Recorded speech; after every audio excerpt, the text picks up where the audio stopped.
Well, good morning, everybody. Thank you for being here. We have a couple more members that are coming from conference that are going to file in, and we're eager to talk to you today about the Protecting Americans from Foreign Adversary Controlled Applications Act. I want to give a special note of thanks to my ranking member, Congressman Christian Morthy, who has been great to work with on all of the things we've done in the Select Committee, but particularly on this issue, which is a complex issue. And we would not be here today with a bipartisan bill, and I would say a bill that has the support of multiple branches of our government, were it not for his team and himself in particular working very constructively with ours, as well as just the members of the Select Committee in general and members of the E&C Committee as well. This has been a very constructive conversation on a complicated issue. So we have now come together. We have 10 Democrats and 10 Republicans to introduce a bill that would prohibit TikTok from operating in the United States unless it severs its ties to ByteDance or any other entity controlled by the Chinese Communist Party. This is not a step that Republicans and Democrats are taking lightly. For months, we have studied this issue. We've listened to warnings from every major national security official in the Biden administration, the FBI director, most recently in front of our committee, the CIA director, the NSA director, the DNI, et cetera, and now is the time to act. And the message we've heard from them is that TikTok, under its current ownership structure, is a threat to U.S. national security. Before we open up the floor to questions and for other members to speak, I want to just quickly address Americans who might have some concern about this bill.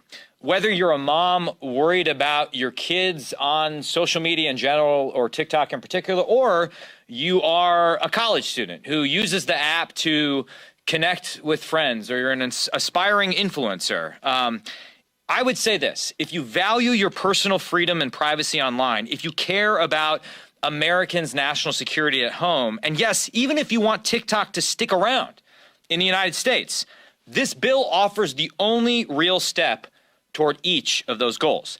Let me explain why. TikTok is based in China. In China, there is no such thing as a private company. The ruling authority, the Chinese Communist Party, and its leader, Xi Jinping, have their hands deep in the inner workings of the company, with devastating consequences for our own personal freedoms. And in compliance with Chinese law, TikTok's parent company, ByteDance, is legally required to support the work of the Chinese Communist Party. And under ByteDance ownership structure, the Chinese government has the ability to manipulate TikTok's algorithm, surveil its users, and conduct influence operations that quietly populate Americans' For You pages. This is a problem because TikTok isn't just an app for funny dance videos. It is increasingly a news source for Americans under the age of 30. And allowing a CCP-controlled entity like TikTok to become the dominant media player in America would be like if in 1962, at the height of the Cold War, right before the Cuban Missile Crisis, we'd allowed Pravda and the KGB to purchase the New York Times, the Washington Post, ABC, and NBC. But, and this is crucial, there is a path forward for TikTok. As outlined in our bipartisan bill, if TikTok is completely divested by CCP-controlled ByteDance, if there is a separation, the app can remain in the United States.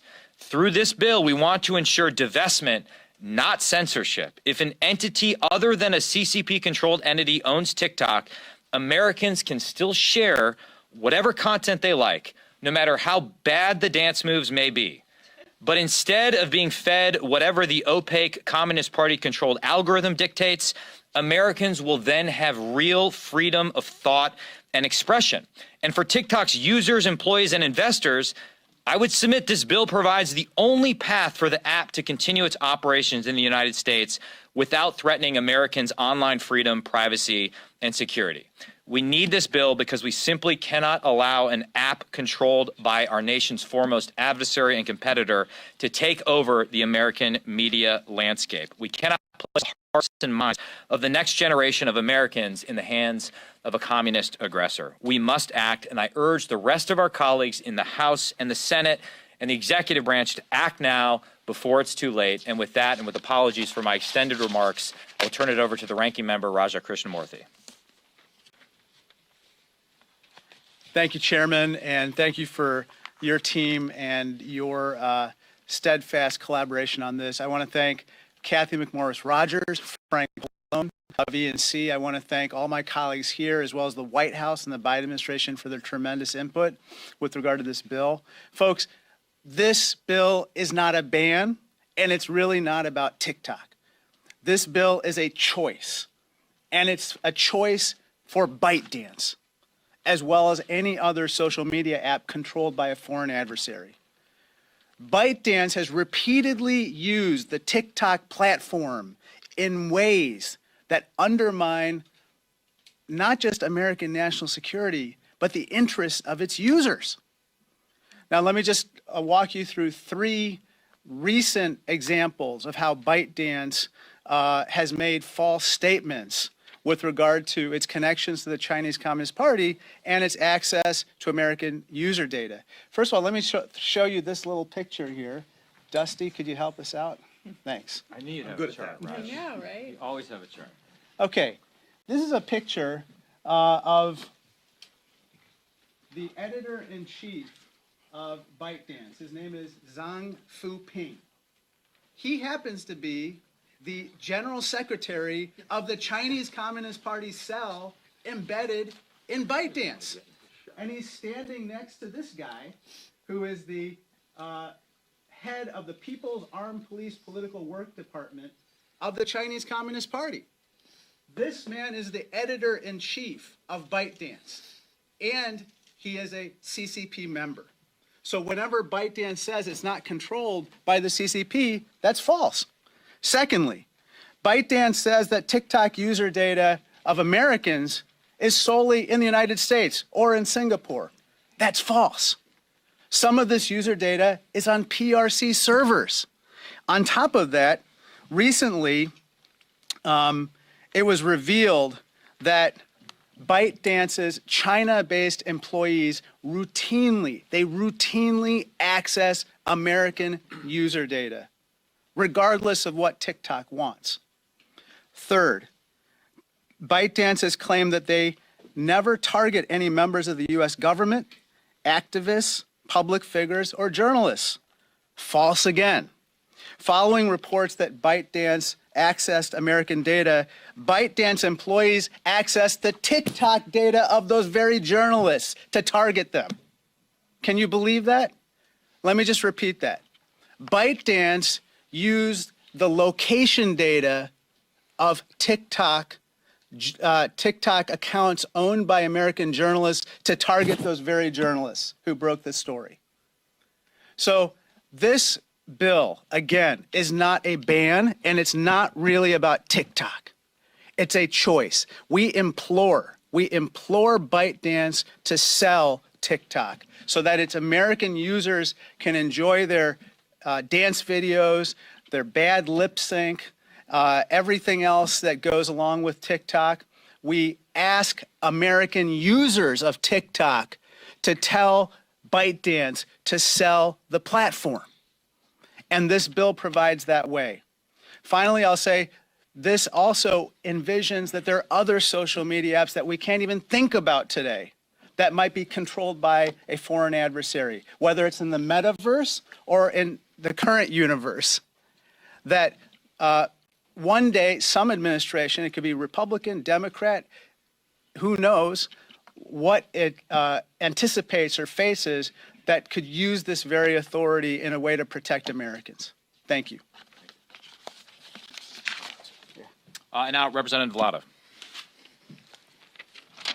Well, thank you very much. And, you know, it hasn't been all that long ago when the TikTok CEO was here on Capitol Hill. He was meeting with all of us in our offices. And I asked him a really simple question at that time.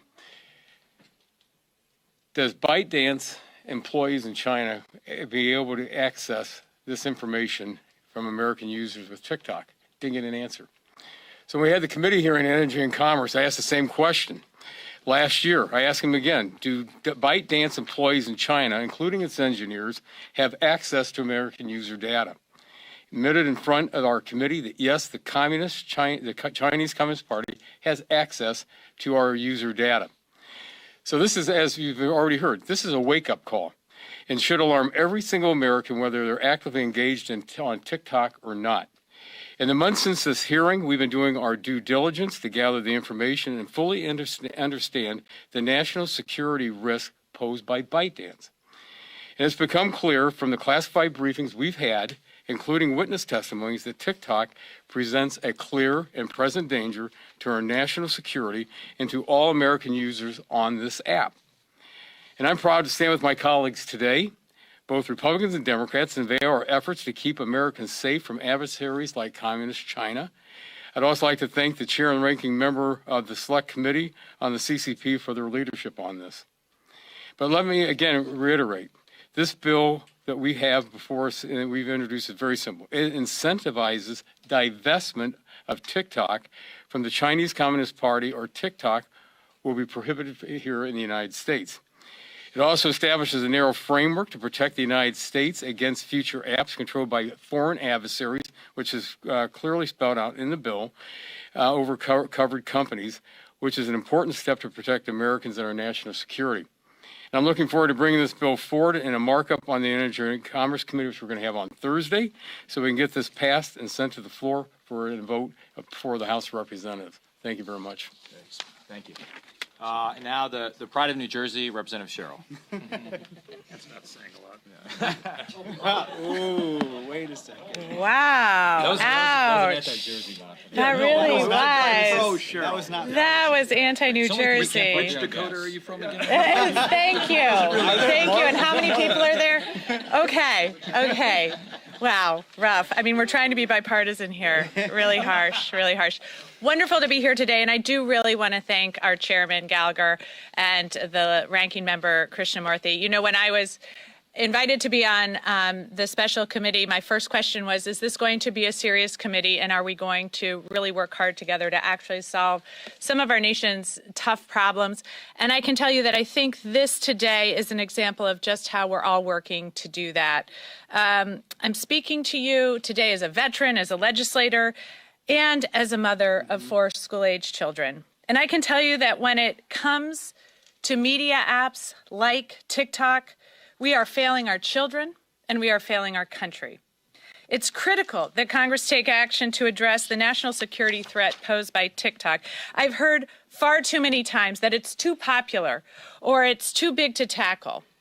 You know, I'm sick and tired of hearing that argument when we know that the right thing to do for our country is to tackle this problem. Then we are going to come together and do it.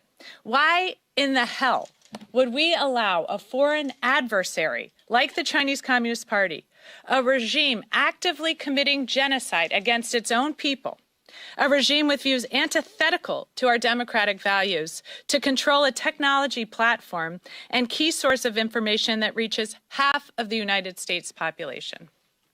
We know that the CCP requires all domestic companies, including ByteDance, to share data with Beijing and assist its national security services upon request under its 2017 intelligence law. That means Americans' data is always at risk of seizure by the CCP, and the content our kids view can be manipulated by CCP decree. We know that TikTok has continually censored anti-regime content, such as references to Tibet or Tiananmen Square. In New Jersey, TikTok has banned users who've spoken out about China's forced labor and horrific genocide of the Uyghur people. It's unacceptable, and that's exactly why we need to divest. All Americans deserve access to information and media platforms that are free from the influence of hostile foreign actors like the Chinese Communist Party. I hope the Energy and Commerce Committee will move quickly, and the Speaker will bring this bill up for a vote to protect our democracy, our national security, and most importantly, our children. Thank you. Thank you. Representative Roy. I thank the proud Congresswoman from New Jersey. But I'm glad to be here. I want to thank all my colleagues here, particularly my good friend from Wisconsin, for his work on this. And look, you see a fairly broad cross-section ideologically across the conference, because I think everybody here and many more in both of our conferences recognize the importance of addressing this issue. And a lot of people are going to say this is anti-technology, or they're going to say that this is somehow a specifically anti-TikTok piece of legislation. And as you've heard here, nothing could be further from the truth, right? This is about making sure our foreign adversaries cannot be targeting Americans, American citizens, our national security, and the well-being of our citizens. Now, importantly, I want to bring up one point that we've touched on, but that I do think matters, and I will bring it up in the context of TikTok. About a year ago, I'm a recovering college golfer, and I'd never been to Augusta National. Well, a colleague invited me to go with my son, who's 14, and we went, then 13. We went down to Augusta National. If you've never been to the Masters, what you might know is that you have to put all of these away. You're not allowed to take them onto the course. You're not allowed to take cameras. So it's like you're stepping back into 1995. There's nothing. So my son was observing, and my son is we're a no-device family. But my son was looking around, and nobody was tweeting, and nobody was, taking selfies. Nobody was sitting there, texting to each other or posting stuff. Everybody was just talking. Everybody was just engaging. And he was like, wow, this is pretty cool. Yeah. I said, yeah, it is pretty cool. And here's the thing. This is purposeful, okay? Now, it's one thing when technology does that broadly, and we've got a bigger fight on that. But it's another thing when specifically, for example, according to a report, Teens and Mental Health, How Girls Really Feel About Social Media, nearly half who use TikTok say they feel addicted to the platform or use it more than intended, at least weekly. Among girls with moderate to severe depressive symptoms, roughly 7 in 10 who use TikTok say they come across problematic suicide-related content at least monthly. Same study, when researchers posed as 13-year-old users and searched and liked mental health videos, they received potentially harmful content, including about eating disorders and self-harm from TikTok every few minutes or more. My daughter turns 13 in about 3 weeks. This is a real concern because here's the deal. China makes its teens use a teenage version with a different content. They're targeting our children, and it's purposeful. They're targeting their children with different content. Why would that be? We're just simply here saying we should have technology like this not being controlled by the CCP or our adversaries. It is that simple. I'm proud to be a part of it. I'm unapologetically a part of it, and we're just getting started. I yield back. Thank you. And to your point, any bill that could bring together a conservative like me and a moderate like Chip Roy has got to be a good bill. From your lips, God's ears, brother. Congresswoman Kemick. Yeah. What, no quips? No nothing? Yeah, it's a true Florida woman. Yeah. That's right. Go Gators, baby. Well, good morning. I'm so glad to see this room filled because what we have to say today is so important. I want to make clear, as so many of my colleagues already have, that this legislation, it establishes a narrow framework to protect the United States and Americans against applications controlled by foreign adversaries. And perhaps most importantly, incentivizes divestment from adversarial nations. As has been stated here multiple times, it is not a ban. TikTok, it is not a ban. And I don't care how many times you want to put that out on social media, it's not a ban. But again, thank you for proving our point that you're manipulators. The CCP threat is very real, and sorry, I'm feeling sassy today.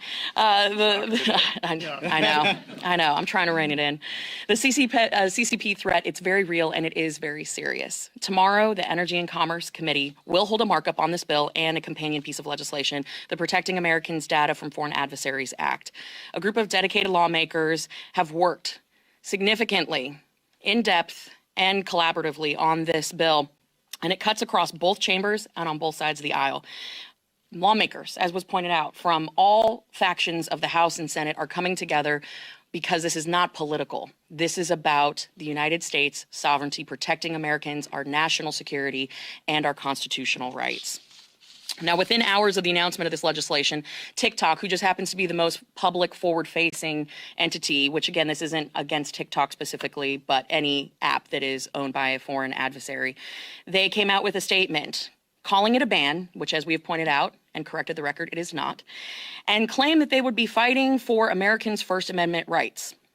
Thank you, TikTok, for proving our point. You are manipulators, you don't tell the truth, and you damn sure don't give one iota about Americans' constitutional rights. The irony of the CCP claiming to stand up for Americans' First Amendment rights is definitely the joke of the century. They seem to have forgotten that they not only steal Americans' data, violate their Fourth Amendment rights regularly, but also violate Americans' First Amendment rights daily. The data proves it, and I invite members of the press to review the data that we have here. I know several of my colleagues have talked about these points, about how there's suppression of different content that doesn't align with the CCP, how it's amplified or suppressed. I'll give you some very specific numbers.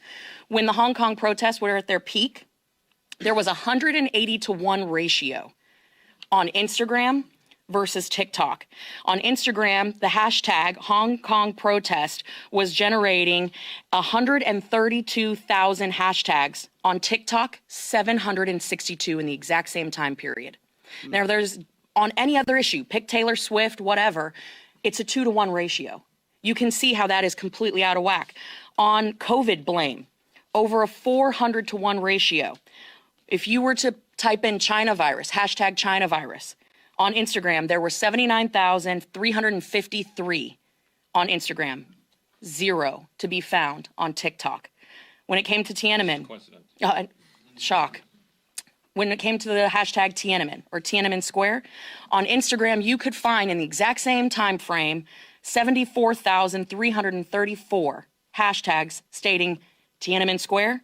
On TikTok, 1,290. It goes on and on. You can see the data. It is in black and white.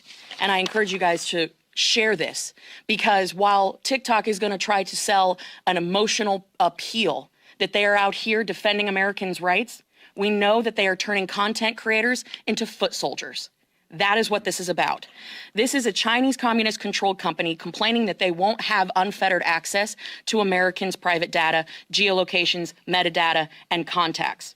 Remember, this is a CCP-controlled company claiming to stand up for constitutional rights while simultaneously engaging in slavery and horrific human rights abuses. We cannot forget that. And for anyone who is confused about the long-term goal, about foreign adversaries utilizing apps in America, it is so in this case specifically, China is looking to build a language model for their AI platforms to be able to use it to dictate US policy. Everything that we have seen up to this point has been a beta test. That is not a conspiracy theory. The data, it speaks for itself. I never in my lifetime would have ever thought that I would be seeing Americans reading Osama bin Laden's letter to America and making excuses and apologizing and doing the bidding of our adversaries. If you think that's a coincidence, you're not paying attention. So again, make no mistake, this evidence, it is clear, it is damning. The CCP has golden shares in ByteDance, the parent company of TikTok, and while this is not singularly about one company, and it is not a ban, they love to be front and center on this issue, so they've opened that door. The harder that they try to salvage their ability to infiltrate our phones and our communities and the lives of 150 million Americans plus, the more clear it will become. For them, this is not about being profitable. We know that that's Meta's goal. It's not about the money. It is about access and it is about control. The CCP and the companies they control are pissed off that they will no longer have unfettered access, and today is when it stops. So thank you for being here, and thank you to my colleagues for all your hard work on this. Thank you. And finally, from one of the Dakotas. Hard to know which one, really. Yeah, hard to know which one. East Dakota. Yes, that's right, yeah. As currently configured, TikTok is a national security threat. Now, you don't need to take my word for it. Both Energy and Commerce and the Select Committee on the Chinese Communist Party have done an exceptional job over the course of the last year of building that evidentiary record. Experts from one end of the political spectrum to the other have made it clear that TikTok, as currently configured, is a national security threat. A few weeks ago, I asked Secretary Leon Panetta and Secretary Mike Pompeo if TikTok was simply Chinese Communist Party malware. And they both said that it was. During the height of the Cold War, I think Americans would rightfully have been concerned if the Soviets had purchased the Wall Street Journal and the LA Times, WNAX Radio, the CBS Evening News, and the Sioux Falls Argus Leader. They would have been concerned regardless of what the content on those platforms was. They would have rightly understood the national security threat that would come from having one of our adversaries control such a large portion of the American public square. Our goal is not to shut down TikTok. Our goal is to decouple TikTok and other platforms from the malign influence and control of the Chinese Communist Party. And as the ranking member said, there is a choice. This platform does not have to be shut down. It just has to be a platform that does not serve the interests of one of America's adversaries. Thank you. With that, we will entertain any questions you have. Oh, now do I have to choose? Go for it. Actually, I have a question for Mr. Christian. Even better, yeah. I will prioritize questions that to not me. Yeah. The administration has, worked with some of you on this bill here. What about, though, the concern that they've worked on trying to do something about TikTok, but in the president's campaign, he has relied on TikTok and encouraged them to use TikTok to reach younger voters? Is there an inconsistency there? I'm not going to tell them how to campaign. I don't have a TikTok account on my personal device, and as you know, it's banned on public devices here in Congress.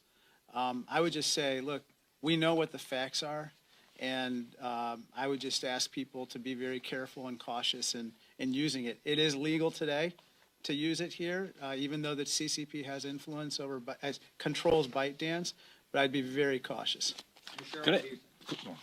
I echo. Can you speak up, Brian? I certainly echo Raja's comments. I don't have TikTok myself. My children are not supposed to have TikTok. If you're paying attention, which they're not, you shouldn't have TikTok.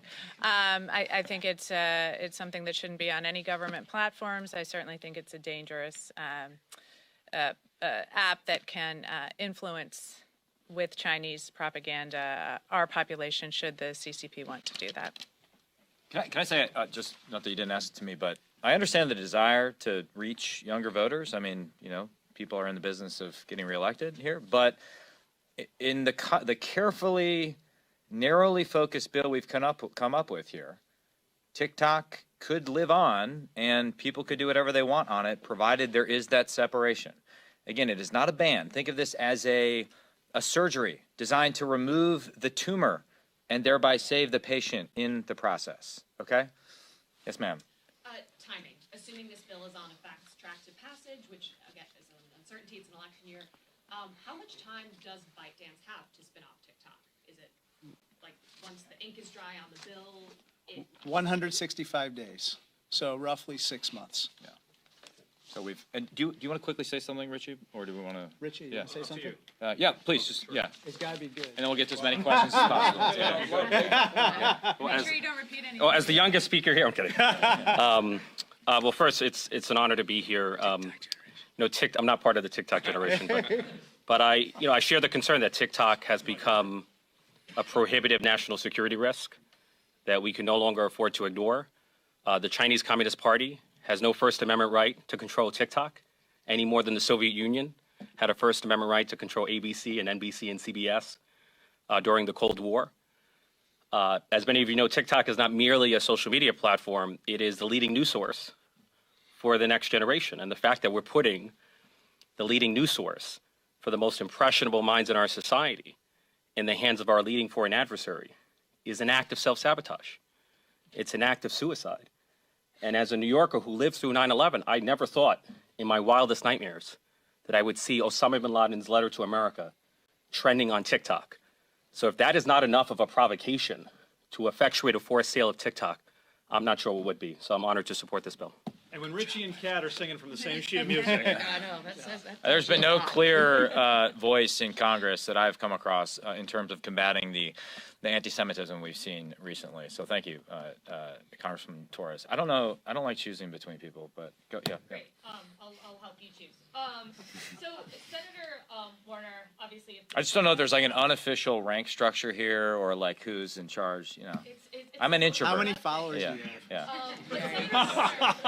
Not on TikTok. Senator Warner says that he has some concern concerns about the constitutionality of an Yeah. approach that names specific companies. I just wanted to get your response to that, as well as kind of get an understanding of why there are companies named in this legislation, and do you think that's going to have constitutional issues? We've worked very hard, and I would invite our constitutional lawyers to comment to ensure that there's no issue with the bill of attainder. We've actually learned from the Senate experience on this, and while we do call out CCP-controlled company ByteDance, the bill is obviously about more.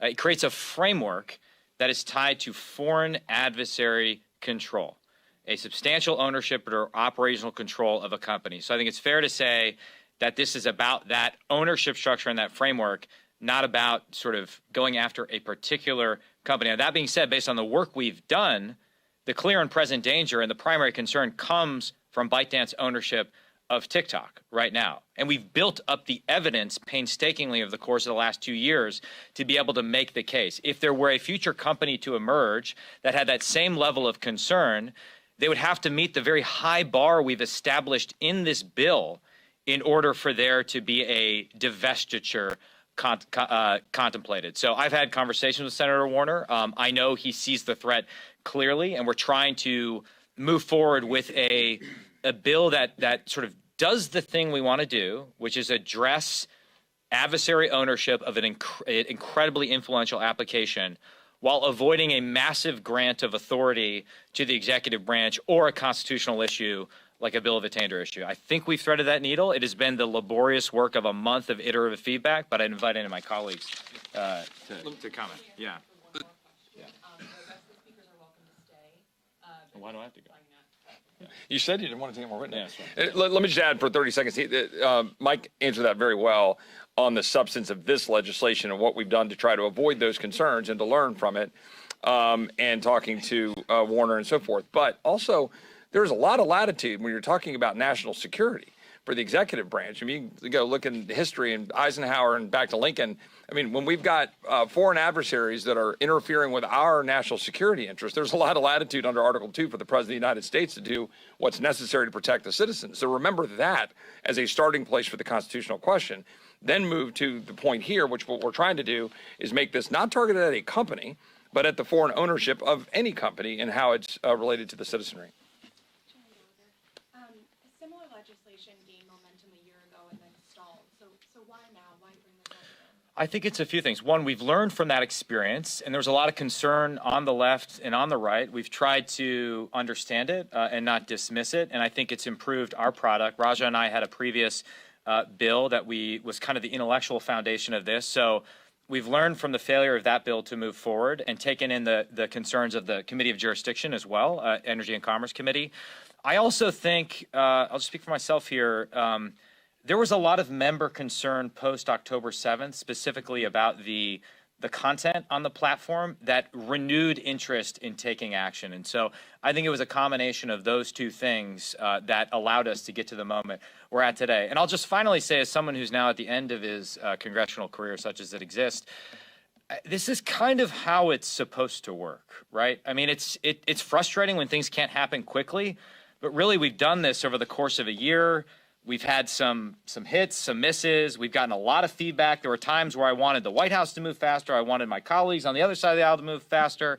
But like through that process, we've emerged at a framework that we think is thoughtful, deliberative, focused, avoids any constitutional pitfalls, and represents a viable path forward on a critical national security issue. Plus, let me just add, in the waning hours, Yeah. in the waning hours of his tenure in Congress, we've got to take advantage of this time left in this Capitol. But no, in all seriousness, this is also an election year. We were in Taiwan last week. Good point. And the Taiwanese elections were heavily interfered with by the CCP. And what was the vehicle? TikTok. And all parties complained about this to us, all the different leadership.